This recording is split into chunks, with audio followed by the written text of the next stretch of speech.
గురుగారు ఇప్పుడు మనం రాశిఫలాల్లో మనం ఎప్పటి నుంచో అనుకుంటున్నాం మనం కాలసర్ప దోషం అనేసి ఏంటి అసలు కాలసర్ప దోషం వల్ల మన మానవ మనుగడకి ఎటువంటి ప్రమాదాలు ఉంటాయి అండ్ వివాహ వ్యవస్థలో కాలసర్ప దోషం వల్ల ఏం జరుగుతాయి అసలు కాలసర్ప దోషం అంటే ఎక్కడి నుంచి ప్రారంభమైంది అసలు మన శాస్త్రాల్లో ఏం చెప్తుంది గురుగారు కాలసర్ప దోషం గురించి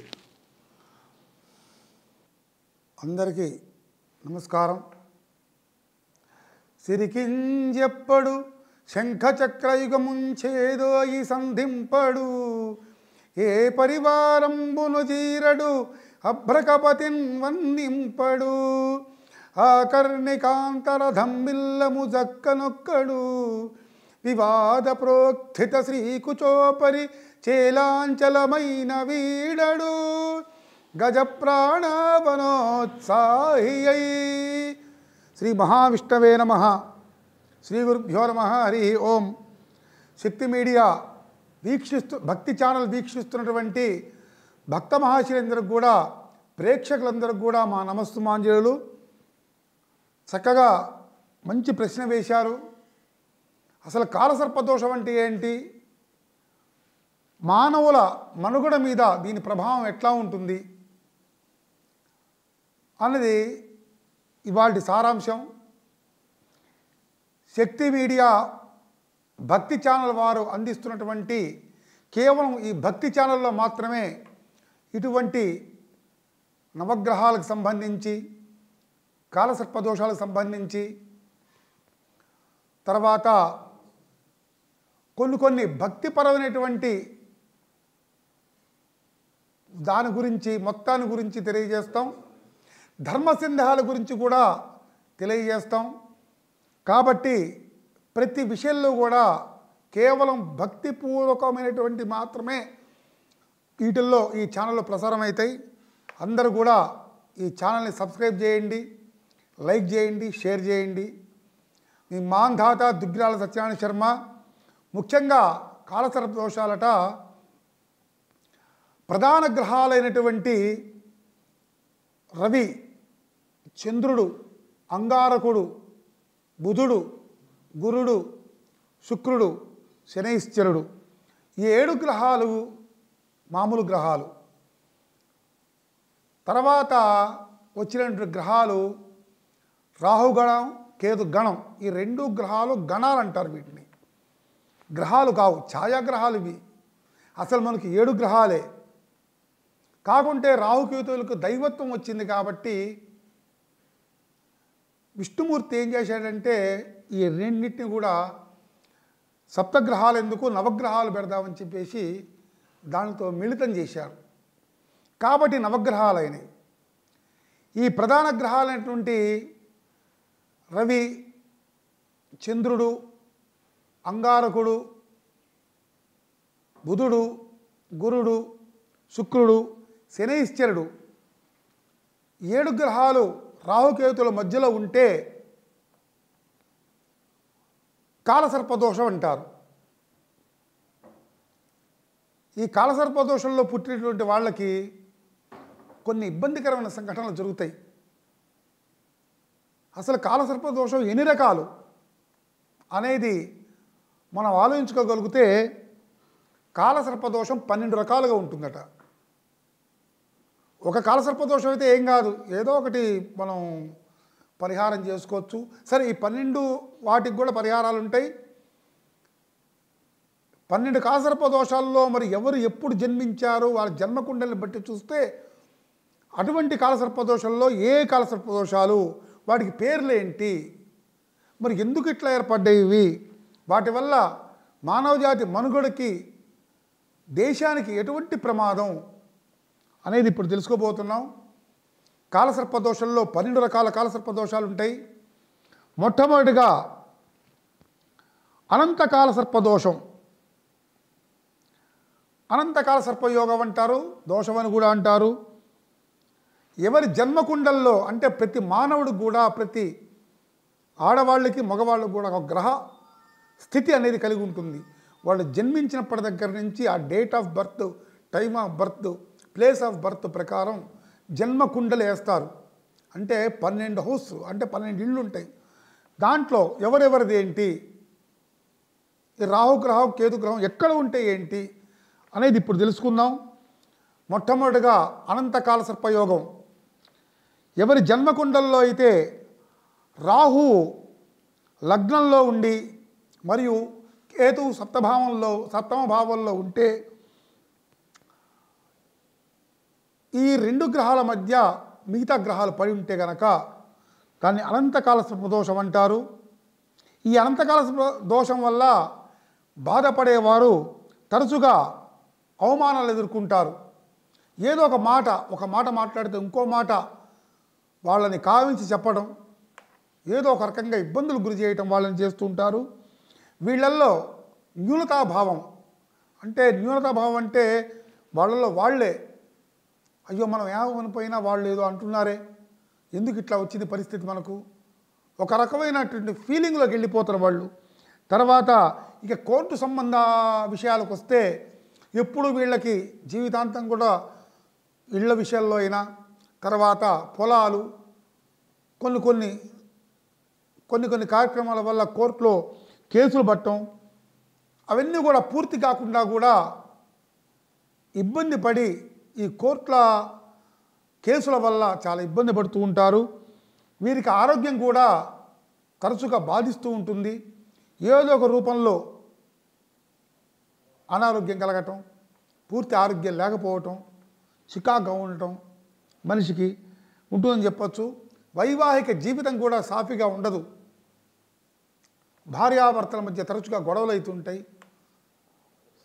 సంతానం లేకపోవటం జరుగుతూ ఉంటుంది. లేదా ఒకవేళ ఉన్నా కూడా సంతానం కలిగినా కూడా ఈ కాలసర్పదోషం ఉన్నటువంటి జాతకుల మాట ఎవరు వినరు. వాళ్ళు ఒక మాట ఇంకో మాట పుట్టించి నువ్వు చెప్పేది ఏంటి అన్నట్టుగా రివర్స్ అవుతుంటుంది. కొన్ని ఉద్యోగ ప్రయత్నాల్లో కూడా ఇబ్బందికరమైన సంఘటనలు జరుగుతాయి. తర్వాత వీళ్ళందరూ కూడా అనంతకాల సర్పదోషం ఉన్న వాళ్ళు జీవనం సాఫీగా సాగదు. కాబట్టి రాహుకేతువులకి ఇద్దరు కూడా సుబ్రహ్మణ్యేశ్వర స్వామి అధిష్టాన దేవత, తర్వాత రాహుగ్రహానికి దుర్గాదేవి, కేతుగణానికి గణపతి, ఈ ముగ్గురును కనుక పూజించి చక్కగా రాహుగ్రహానికి జపం చేయించుకొని ఈ 3 అధిష్టాన దేవతలకు గనక ఖచ్చితంగా పరిహారాలు చేయించుకుంటే ఉపశమనం మాత్రమే లభిస్తుంది. ఇక రెండో విషయానికి వస్తే కులికా కాలసర్పయోగం. కులికా కాలసర్పయోగం అంటారు. ఎవరి జన్మకుండల్లో అయితే రాహు రెండో ఇంట్లో ఉండి అంటే ద్వితీయ భావంలో ఉండి కేతువు అష్టమ భావంలో ఉంటారో ఉండి వీళ్ళ మధ్యలో గ్రహాలు పడతాయో ఆ యోగాన్ని కులికా కాలసర్పయోగం అంటారు. ఈ రాహుకేతుల మధ్య ఈ గ్రహాలన్నీ కూడా ఇమిడి ఉంటాయి, బయటికి రాలేవు. ఉదాహరణకి మనమే ఒక దారిలోంచి బయటికి పోతున్నాం, ఇంకో దారి ఉంది, ఆ 2 దారుల్లో పాములు ఇట్లా పడగెప్పున్నాయి, మనం బోలేస్తామండి? అసలు బోలేము. ఎక్కడ కాటేస్తుందో ఎవరి భయం వాళ్ళు తలుపులు వేసుకొని లోపల కూర్చుంటాం. ఇక్కడ కూడా అంత జరుగుతుంది అన్నమాట పాయింట్. ఇక్కడ రాహు ఉన్నాడు, ఇక్కడ కేతు ఉన్నాడు, మధ్యలో గ్రహాలు మొత్తం ఉన్నాయి. ఆ గ్రహాలు ఎడిపోతాయి, అందరూ కూడా స్తబ్దుగా ఉంటారు. రాహుకేతుల ప్రభావం ఎక్కువైతూ ఉంటుంది. కాబట్టి ఈ రకమైన కాలసర్ప దోషాన్ని ఉన్నవారు బాగా ధనాన్ని నష్టపోతారు. ఉన్నటువంటి ఖర్చు పెట్టడం, ఏదో ఒక రూపంలో అనారోగ్య రూపంలో అయినా ఏదో ఒక రూపంలో ఉట్టి పుణ్యానికి డబ్బులు ఇచ్చేసి మర్చిపోవటం, ధనాన్ని బాగా ఖర్చు చేస్తారు. అనేక ప్రమాదాల వల్ల కూడా వీళ్ళు ఇబ్బందులకు గురవుతారు. ఏదో ఒక యాక్సిడెంట్ కావటము, ఏదో ఒక రూపంలో ఇబ్బంది కలగటం జరుగుతుంటుంది. వీరి కుటుంబంలో తగాదాలు ఎప్పుడు ఉత్పన్నమవుతూ ఉంటాయి. భార్యాభర్తల మధ్య, పిల్లగాళ్ళు వాళ్ళ మధ్య ఏదో ఒక రూపంలో ఉట్టిపుణ్యానికి గొడవలు. తర్వాత నరాల బలహీనత ఉంటుంది వీళ్ళకి, ఏ పని సక్రమంగా చేయలేకపోవటం, మూర్ఛలు రావటం అంటే ఫిట్స్ లాంటివి రావటం, ఇటువంటివన్నీ వీళ్ళు ఉంటాయి. కుటుంబ జీవితం మొత్తం కూడా అల్లకల్లోలంగా ఉంటుంది. ఈ దారిలో నడవయ్యా అని చెప్తే నీ దారిలోనే పోతా అంటాడు, అతి మూర్ఖత్వం చేస్తూ ఉంటాడు. అయితే ఈ జాతకుడు తప్పు కాదు ఇది. రాహుకేతుల ప్రభావం వల్ల కులికా కాలసర్పయోగం వల్ల ఇటువంటి సమస్యలు ఉత్పన్నమవుతాయి. అనేక నష్టాలు ఎదుర్కొంటారు, అనేకమైన నష్టాలు. ఈ కాలసర్పదోషం అనుభవిస్తున్న వారు వారి మాటలను బాగా అదుపులో ఉంచుకోవాలి. చాలా జాగ్రత్తగా ఎదుటి వారితో బిహేవ్ చేయాలి. ఎంతో మంచి మాటలు మాట్లాడగలగాలి, సౌమ్యంగా మాట్లాడగలగాలి. లేకపోతే మాత్రం ఇబ్బందికరమవుతుంది. వీరి మాటలు ఎదుటివాడిని బాధిస్తాయి బాగా. మనం ఏదో చిన్న మంచి మాట మాట్లాడితే వాడిని ఏదో ఇష్టం వచ్చినట్టు తిట్టినట్టు వాళ్ళని అటువంటి రకాలుగా భావించుకొని మన మీద రివర్స్ అవుతారు. అంటే ఈ మాట అనేది ఎంత మంచిగా ఉన్నా కూడా అక్కడ చెడుగా ఏర్పడుతుంది. కుటుంబ సభ్యులతో మరియు సమాజంలో వీరికి గుర్తింపు ఉండదు. ఎక్కువ గౌరవం పోయే అవకాశాలు కూడా కనపడుతున్నాయి వీళ్ళకి. ఆర్థిక పరిస్థితి నిలదొక్కోవటం కూడా అంతంత మాత్రంగానే ఉంటుంది. ఈ కాలసర్పదోషం ఉన్న వాళ్ళు సహజంగా ఆర్థిక పరిస్థితుల్ని బాగా తక్కువగా ఉంటుంటాయి వీళ్ళకి. అంటే డబ్బులు వస్తున్నా కూడా ఖర్చు పెట్టుకొని ఏదో జీవితంలో కోల్పోయినట్టుగా బాధపడుతుంటారు. ఇది కులికా కాలసర్పయోగం అంటారు. తర్వాత వాసుకి కాలసర్పయోగం అంటే మూడోది వాసుకి కాలసర్పయోగం. ఎవరి జన్మకుండల్లో అయితే 3వ స్థానంలో రాహు ఉండి 9వ స్థానంలో కేతు ఉంటారో మిగిలిన గ్రహాలు మొత్తం కూడా ఈ 2 గ్రహాల మధ్యలో పడి ఉంటాయో వాటిని వాసుకి కాలసర్పయోగం అంటారు. ఈ కాలసర్పదోషంతో బాధపడేవారు సోదరులు అంటే అన్నదమ్ములు లేదా అక్కచెళ్ళ కారణంగా నష్టపోవడం జరుగుతుంటుంది. ఆస్తి విషయాల్లో అయినా కానీ, మానసికంగా అయినా కానీ, శారీరకంగా అయినా కానీ ఏదో ఒక రూపంలో ఇబ్బంది పెట్టడం, వాళ్ళు అనేక బాధలు గురి చేయటం కూడా జరుగుతూ ఉంటుంది. వీరి బంధువుల వల్ల కలిగే బాధలు అనేవి కూడా చిక్కులు బాగా ఉంటాయి. బాధలు ఉంటాయి, చిక్కులు ఉంటాయి, రక్త సంబంధికులతో చిక్కులు ఉంటాయి. సమస్యల వల్ల కానీ బాగా బాధపడుతూ ఉంటారు. ప్రొఫెషనల్ జీవితంలో సమస్యలు ఎక్కువగా ఉంటాయి. వీరి అదృష్టం ఎక్కువగా ఉండదు. వీరికి ఎప్పుడు దురదృష్టవంతులుగానే ఉంటారు. ఏది ముట్టుకున్నా అందరికీ బంగారమయ్యే సూచనలు కనపడుతుంటే వీళ్ళు ముట్టుకుంటే మట్టి అయ్యే సూచనలు కనపడుతున్నాయి. ఈ వాసుకి కాలసర్పదోషం ఉన్న వాళ్ళకి. లేకపోతే ఏదైనా వ్యాపారం చేస్తే వ్యాపార భాగస్వాములతో కూడా నష్టాలు జరిగే సమస్యలు ఎదుర్కొంటారు. ఈ దోషం ఉన్నవారు కనుక ఈ సమస్యల వలన సతమతమవుతూ ఉంటారు. ఏంటి పరిస్థితి, ఇన్న డబ్బులు పెట్టాం, మరి ఇంత కాంట్రాక్ట్ పట్టుకున్నాం, డబ్బులు రావట్లే, మరి ఇంట్లో బయట ఇంటా బయట సమస్యలు ఏంటని చెప్పేసి తరచుగా బాధపడుతూ ఉంటారు వాళ్ళందరూ కూడా. ఇతరుల వల్ల వీరికి ఎంతో సన్నిహితంగా ఉన్నా కూడా ఎవరిని గుడ్డిగా నమ్మకూడదు. వీళ్ళు ఎంతో మంచి వాళ్ళని చెప్పి దగ్గర తీసినా కూడా వీళ్ళు మాత్రం ఈ సర్పయోగం ఉన్న వాళ్ళు మాత్రం అసలు నమ్మకూడదు. కాబట్టి అందరూ వీరిని మోసగించాలని బాగా ఎత్తుగళ్ళు వేస్తూనే ఉంటారు. అడగంగానే డబ్బులు ఇస్తున్నాడు కదా, అడగంగానే ఆ పని చేస్తున్నాడు కదా, గోలి వేసి చూద్దాం, వస్తే వస్తుంది లేకపోతే లేదు అన్నట్టుగా బిహేవ్ చేసి ఈ దోషం ఉన్న వాళ్ళని బాగా లాగేసి డబ్బు లాగి మానసికంగా ఇబ్బంది పెడుతూ ఉంటారు. వీడికి రాహు మహర్దశలో అయినా కేతు మహర్దశలో అయినా దూర ప్రయాణాలు చేయటం అంత మంచిది కాదు.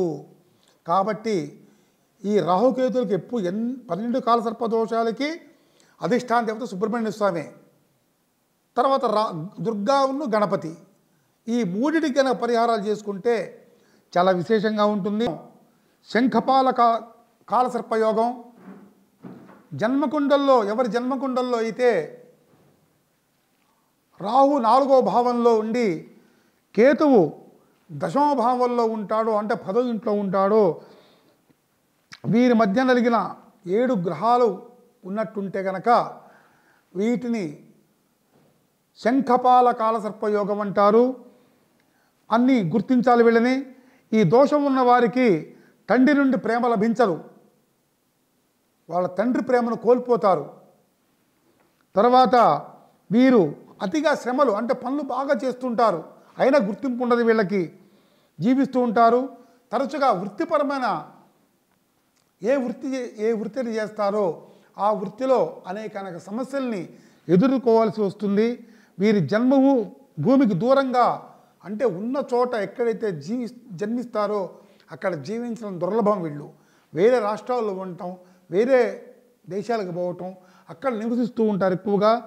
తర్వాత అటువంటి ఊర్లలో, అటువంటి దేశాల్లో కూడా నివసిస్తూ చివరికి అక్కడే మరణించడం కూడా జరుగుతూ ఉంటుంది. ఇతర దేశాల్లో, ఇతర రాష్ట్రాల్లో హీనమైన బతుకులు బతుకుతుంటారు వీళ్ళు. అంటే ఉన్న ఊరిలో ఎంత సౌఖ్యంగా ఉంటుందో అటువంటి వారు వేరే ఊరికి పోయి అక్కడ నివసించాలంటే దుర్భరమైన పరిస్థితులు అనుభవించి ఈ శంఖపాల కాలసర్పదోషం ఉన్న వాళ్ళు ఎవరైతే ఉన్నారో అటువంటి ఇబ్బందులను ఎదుర్కొంటారు. కాబట్టి ఉదాహరణకు తదేకంగా ధ్యాస పట్టి డ్రైవింగ్ చేసే వ్యవహారం కూడా ఉండదు. కాబట్టి ఆ డ్రైవింగ్ అంటే బైక్స్, లారీలు, ఇంకా ఏదైనా ఆటోలు, అటువంటి వాటి జోలికి వెళ్లకుండా ఉండటమే మంచిది. ముఖ్యంగా వీరికి తల్లితోనూ కుటుంబ సభ్యులతోనూ కూడా సరైన బాంధవ్యం ఉండదు. ఎప్పుడు విడిచి వీళ్ళందరితో నాకే సంబంధం, వెళ్ళిపోయి ఎక్కడో బతుకుదాం, ఎక్కడో పొట్టబోసుకుందాం అన్న ధ్యాసలోనే ఉంటుంటారు వీళ్ళు ఎప్పుడు కూడా. కాబట్టి అనేక దోషాలు కూడా ఏర్పడవచ్చు వీళ్ళ వల్ల. హృద్రోగములు అంటే గుండెకు సంబంధించిన వ్యాధులు, ఛాతీ నొప్పి, ఊపిరితిత్తులకు సంబంధించిన వ్యాధులు రావచ్చు.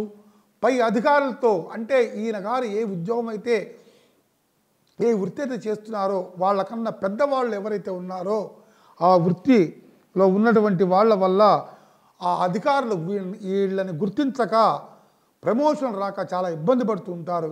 ఇది శంఖపాల కాలసర్పయోగం యొక్క దోషం. వీటికి కూడా పరిహారాలు ఉన్నాయి. తర్వాత పద్మకాల సర్పయోగం, ఇక 5వది పద్మకాల సర్పయోగం. ఎవరి జన్మకుండల్లో అయితే పంచమ భావంలో రాహు, ఏకాదశ భావంలో కేతు ఉంటారో, ఆ కేతు ఉంటూ మిగిలిన 7 గ్రహాలు కూడా ఈ రాహుకేతుల మధ్యలో పడతాయో దానిని పద్మకాల సర్పయోగం అంటారు. ఈ పద్మకాల సర్ప దోషం యోగం వల్ల ఇలాంటి జాతకులు చదువులో వెనకబడుతూ ఉంటారు.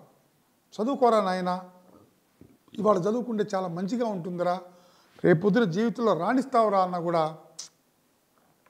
ఏమాత్రం కూడా లెక్క చేయరు. అతి మొండితనంతో వ్యవహరిస్తూ ఉంటారు. అనేక ఇబ్బందులు కలుగుతూ ఉంటాయి. జీవిత భాగస్వామి కూడా తరచు అనారోగ్యానికి గురవుతుంటారు వీళ్ళ వల్ల. సంతాన భాగ్యం పొందలేకపోవటం, స్నేహితుల వల్ల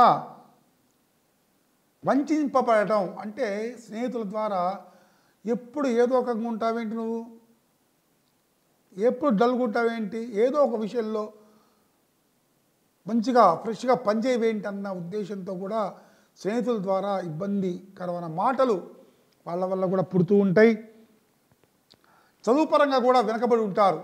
అంటే సరిగ్గా చదువుకోకుండా ఎడ్యుకేషన్ పరంగా కూడా చాలా వెనకబడిపోయి ఏదో ఏం చదువుతానులే, ఇవన్నీ మనకు తెలిసినవే కదా అన్న అహంకార ధోరణి కూడా వీళ్ళల్లో ఉంటూ ఉంటుంది. మార్కెట్ పరంగా వీటన్నిటిలోనూ వీరికి అదృష్టం ఉండదు. కొంత సంతానపరంగా ఆలస్యం ఉంటుంది. ప్రేమ వ్యవహారాలు ఏవైతే ఉంటాయో మరియు వైవాహిక జీవితంలో అనేక సమస్యలు ఉత్పన్నమవుతాయి. కుటుంబ సభ్యుల మధ్య సఖ్యత అసలే ఉండదు. దీన్ని పద్మకాల సర్పయోగం అంటారు. తదనంతరం మహాపద్మకాల సర్పయోగం అంటే ఎవరి జన్మకుండల్లో అయితే 6వ స్థానంలో రాహు మరియు 12వ స్థానంలో కేతు ఉంటారో, ఈ రెండింటి మధ్య గ్రహాలు మిగతా 7 గ్రహాలు కనుక ఇమిడి ఉన్నట్టుంటే దీనిని మహాపద్మకాల సర్పయోగం అంటారు. కాబట్టి ఈ కాలసర్పదోషం ఉన్న వాళ్ళకి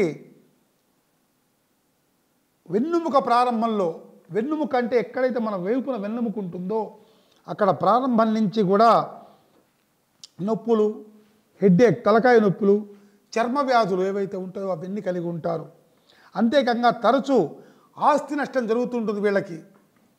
మనకు వచ్చింది, ఆస్తి వచ్చింది, పొలాలు వచ్చినాయి, డబ్బులు వచ్చినాయి, ఇళ్ళు వచ్చినాయి అనుకునే టైంలోనే మాయమైపోతూ ఉంటాయి. కాబట్టి వీరికి తంత్ర ప్రయోగాలు సులభంగా జరగలవు. అంటే ఏదన్నా మామూలు పూజలు కాకుండా వేరే పూజలు కనుక వీళ్ళకి చేసినట్టుంటే వెంటనే ఇమీడియట్గా యాక్షన్ ఉంటుంది వీళ్ళ మీద. కాబట్టి మామూలుగా ఇలాంటి జాతకులు విదేశాల్లో ఉంటూ కుటుంబంతో అశాంతి కలిగి ఉంటుంది. కుటుంబంలో వీళ్ళు ఎక్కడో నివసిస్తూ ఉంటారు. కుటుంబంలో వాళ్ళు ఏమనుకుంటారంటే నా కొడుకు నా దగ్గర లేడు, ఎక్కడికో వెళ్ళాడు, అక్కడ సంపాదించుకుంటున్నాడు, మరి ఇక్కడ ఉంటే ముద్దు ముచ్చట హాయిగా చక్కగా మరి కోడలు కొడుకు పిల్లలు అందరూ ఉంటారు కదా అన్న భావన తల్లిదండ్రుల్లో ఉండి వీళ్ళు మాత్రం విదేశాల్లో ఉంటారు. కాబట్టి వీళ్ళ వల్ల కుటుంబంలో ఎప్పుడు అశాంతే ఉంటుంది, ప్రశాంతత ఎప్పుడు ఉండదు. కాబట్టి స్వయంకృత అపరాధం వల్ల వీళ్ళు మోసపోతారు. వాళ్ళు కావాలని వాళ్ళే చేసుకొని అయ్యో ఇట్లా జరిగింది ఏంటి నాకని చెప్పి వాళ్ళే అనుకుంటుంటారు. ఉదాహరణకు ఏం చేస్తారంటే కాలే నిప్పు మీద చేయి పెట్టి అయ్యో కాలిందే అంటారు. మన నిప్పు మీద కాలు ఏలు పెడితే కాలకుండా ఉంటుందా అండి?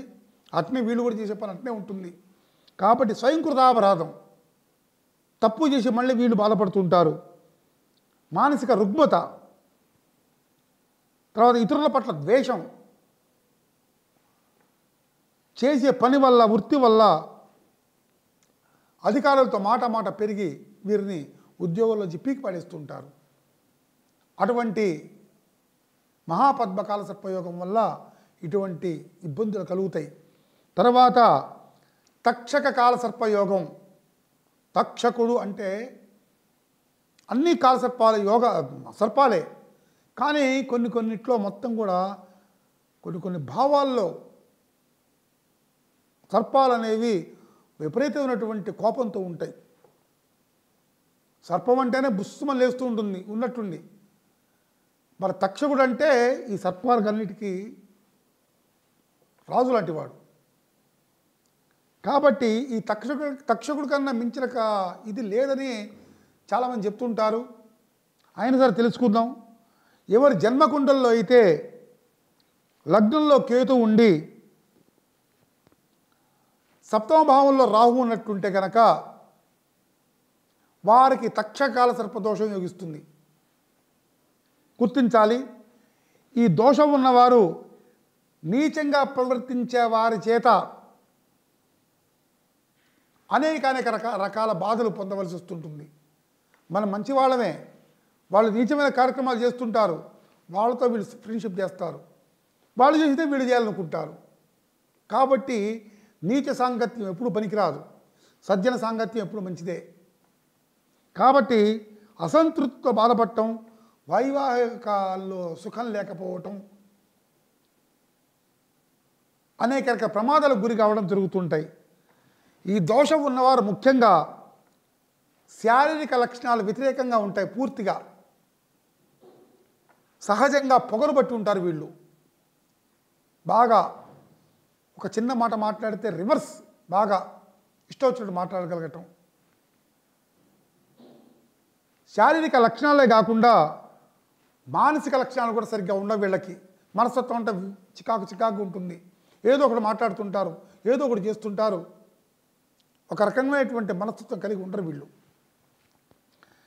ఇతరులతో పోలిస్తే గనక ఈ కాలసర్ప దోషం ఉన్నవాళ్ళు బుద్ధి కుశలత ఉండకపోవటం, బుద్ధి కరెక్ట్ ఉండదు. బుద్ధి ఎప్పుడు పెడదారి పడుతూనే ఉంటుంది.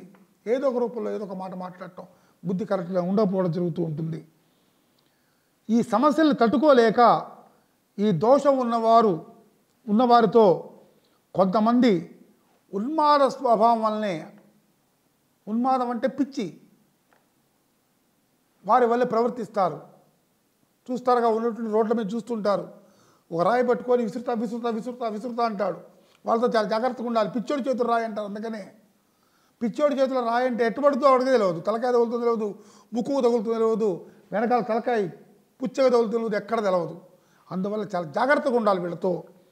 తర్వాత కర్కాటక కాలసర్పయోగం. కర్కోటక కాలసర్పయోగం ఎవరి జన్మకుండల్లో అయితే అష్టమ భావంలో రాహు ఉండి ద్వితీయ భావంలో కేతు ఉంటారో, ఆ రెండు గ్రహాల మధ్య గ్రహాలు పడతాయో మిగతా గ్రహాలన్నీ కూడా దీనికి కర్కోటక కాలసర్పయోగం అని పేరు వచ్చింది. ఈ దోషం ఉన్నవారు పూర్వీకుల ఆస్తులు ఏవైతే ఉన్నాయో అవన్నీ కోల్పోతారు. పూర్వీకుల ఆస్తి కనుక వీళ్ళకు వచ్చుంటే కనుక, ఈ కాలసర్ప దోషులు వీళ్ళకు పుడితే కనుక మొత్తం పోతాయి. ఉన్నట్టుండి అన్నీ ఏదో ఒక రూపంలో అమ్ముకొని తింటమో లేకపోతే ఇతరులు ఆక్రమించుకోవటమో ఇటువంటివన్నీ జరుగుతూ ఉంటాయి. శృంగారం ద్వారా వ్యాపించే సైడ్ ఎఫెక్ట్స్, వ్యాధులు, ఇన్ఫెక్షన్స్ కూడా వస్తూ ఉంటాయి. విషపూరితమైన సర్పాల వల్ల లేదా కీటకాల వల్ల కానీ ప్రమాదాలు పొందుతారు వీళ్ళు. కుటుంబంలో అనేక రకాల సమస్యలు ఉంటాయి. భార్య ఒక మాట అంటే భర్త ఒక మాట అంటారు, పిల్లగాళ్ళు ఒక మాట అంటే తండ్రి ఒక మాట అంటాడు. రకరకాలు ఒకళ్ళు పడదు. ఒకడు ఇవాళ ఈ పని చేద్దామంటే రేపు చేద్దామంటాడు ఒకడు, ఎల్లుండి చేద్దాం అంటాడు ఒకడు. ఇవన్నీ ఈ సర్పదోషం వల్ల వచ్చే కార్యక్రమాలే. ఆరోగ్య సమస్యలు కూడా ఉత్పన్నమయ్యే అవకాశాలు ఉన్నాయి. తర్వాత సహాయం, ఎవరి సహాయం లభించరు వీళ్ళకి, ఎవరు సహాయం చేయరు. నీకు చేసేదంటే నువ్వు ఎప్పుడైనా మాకు సహాయం చేసావా అని మళ్ళీ రివర్స్ చేస్తారు వీళ్ళకి. వ్యక్తిగతంగా మరియు ప్రొఫెషన్ పరంగా కూడా తీవ్రమైన వ్యతిరేకత ఉంటుంది వీళ్ళ మీద. కాబట్టి చాలా జాగ్రత్తగా ఉండాలి ఈ సర్పదోషం ఉన్నవాళ్ళు. తర్వాత శంఖచూడ కాల సర్పయోగం. శంఖచూడు అనే ఆయన కూడా సర్పం. ఎవరి జన్మకుండల్లో అయితే నవమ భావంలో రాహు మరియు తృతీయ భావంలో కేతు కనుక ఉన్నట్టుంటే వారికి శంఖచూడ కాల సర్పయోగం అనబడుతుంది. మతానికి వ్యతిరేకమైనటువంటి కార్యక్రమాలు జరపడానికి సిద్ధపడతారు వీళ్ళు. ఏ మతమైనా సరే ఆ మతంలో పుట్టినటువంటి వాడికి ఈ కాలసర్పదోషం యోగిస్తే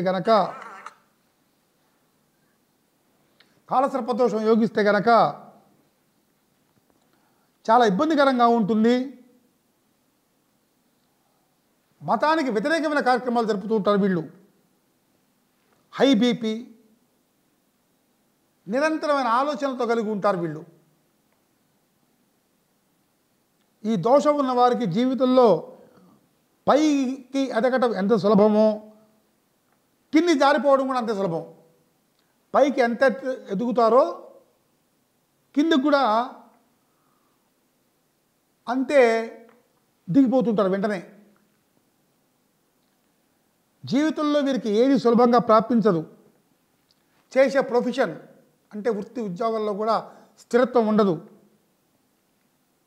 ఈ దోషం ఉన్న వారికి వీరి తండ్రికి కూడా ఎప్పుడు భేదాభిప్రాయాలే. తండ్రి మాట కొడుకు విండు, కొడుకు మాట తండ్రి విండు. మరి ఎందుకయ్యా మరి? అసలు వినరు వాళ్ళు. ఎప్పుడూ ఎడమొహం పెడమొహం లాగానే ఉంటుంటారు. ఈ దోషం ఉన్న వారికి అసలు ఎవరిని నమ్మాలి, ఎవరిని నమ్మకూడదు తెలియక అన్ని చోట్ల పోయి ఇతరుల చేతిలో మోసపోతూ ఉంటారు వీళ్ళందరూ కూడా. వైవాహిక జీవితం ఎట్లా ఉంటుందో తెలుసా అండి?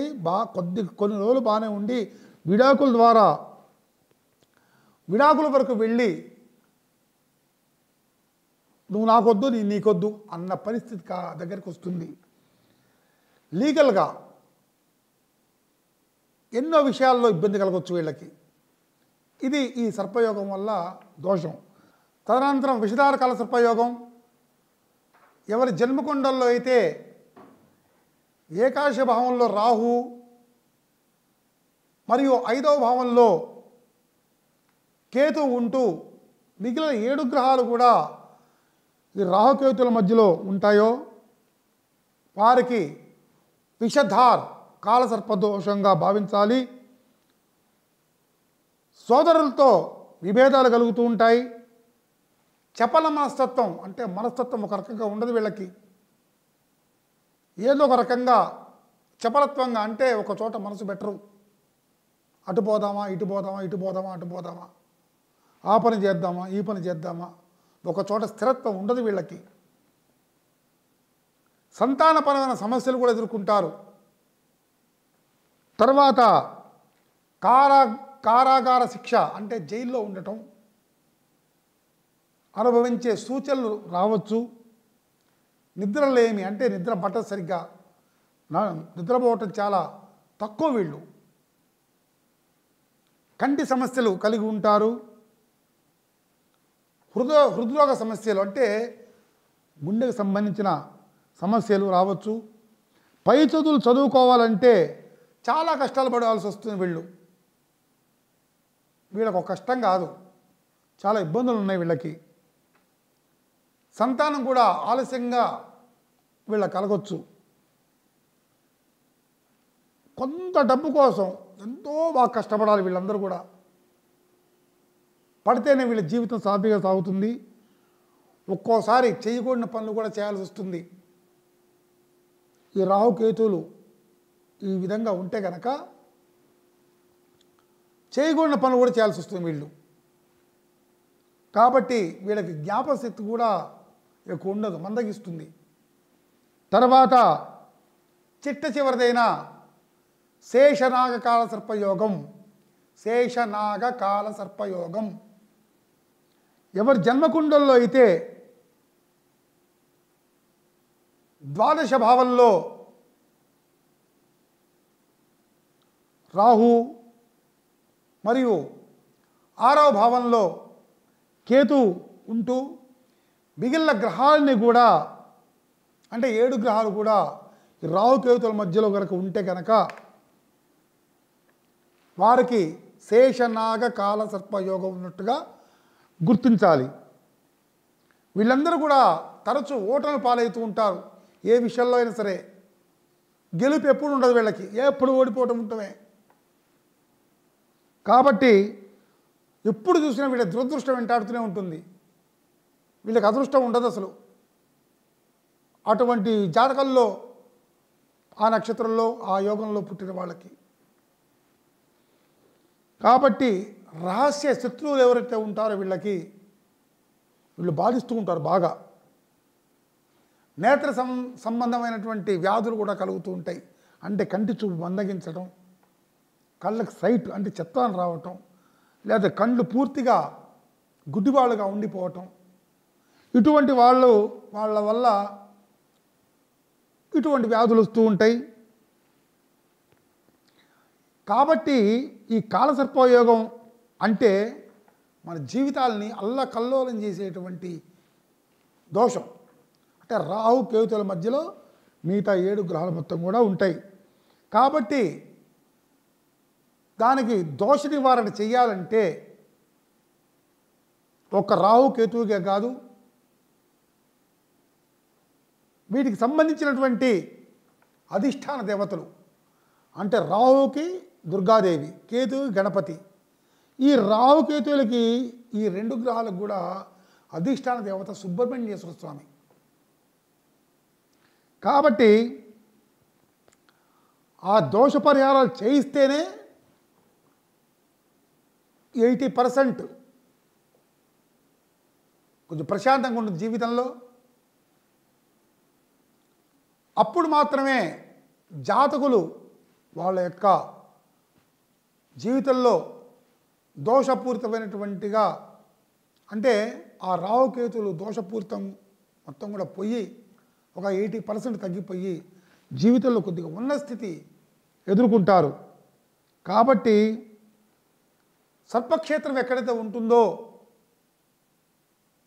సర్పశాంతి, సర్పసూక్త పారాయణ, సుబ్రహ్మణ్యేశ్వర స్వామి జపం, తర్వాత జంటనాగులకి అభిషేకం చేయిస్తే కనుక ఈ కాలసర్ప దోషం గురించి తగు నివారణ పొందవచ్చు. జాతకంలో హాని కలిగించే దోషాలు ఏవైతే ఉన్నాయో సర్పాల వల్ల వచ్చేవి కలియుగంలో అంటే ఈ జన్మలో మనం పుట్టాం, మనకు జన్మనిచ్చిన తండ్రి, వారి తండ్రి, వారి తండ్రి, లేదంటేనా తల్లి, తల్లికి తల్లి, తల్లికి తల్లి, వీళ్ళు ఎప్పుడైనా సరే ఒక దేవతా సర్పాన్ని చంపడం వల్ల కానీ లేదా దేవతా సర్పం పడుకోని ఉంటే దాని మీద దాటడం కానీ, ఆడవాళ్ళకు వచ్చే ఇబ్బందులు ఉంటాయి, ఋతుక్రమాలు. అప్పుడు ఈ పాము దగ్గరికి వెళ్ళి అటు చుట్టూ పుట్ట చుట్టూ జరిగినా సాధ్యమంత వరకు ఎవరు తిరగరు. ఒకవేళ ఉంటే గనక తెలవకుండా అట్లా ఆ పుట్ట దగ్గర నుంచి వెళ్ళినా కూడా దోషం ఖచ్చితంగా తగిలి తీరుతుంది. ప్రపంచంలో ప్రతి మానవుడికి సర్పదోషం కొద్దిగా ఉంటుంది, ఖచ్చితంగా ఉండకుండా ఉండనే ఉండదు.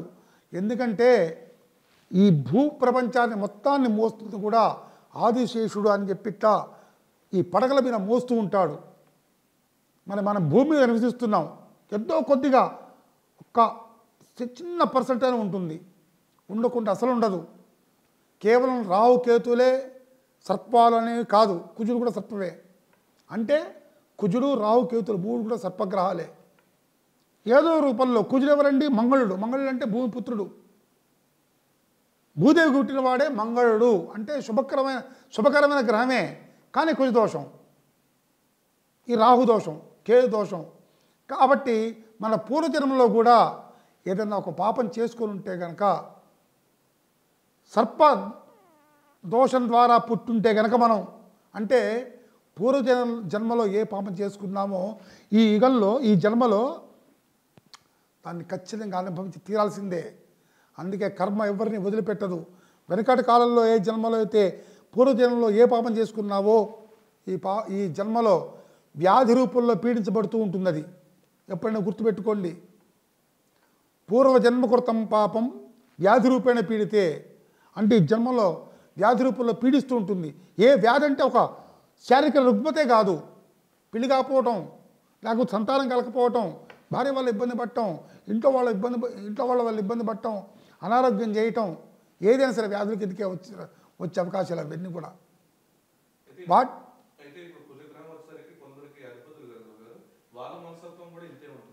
కుజుడు ఎప్పుడైనా లగ్నంలో ఉంటే వాళ్ళ మనస్తత్వం చెప్పచ్చు. ఒక లగ్నంలో కుజుడు ఉంటే కుజదోషం ఎక్కడ చెప్పలే. కేవలం కుజుడు లగ్నంలో ఉంటే వాళ్ళ మనస్తత్వం అనేక రకాలుగా ఉంటుంటుంది.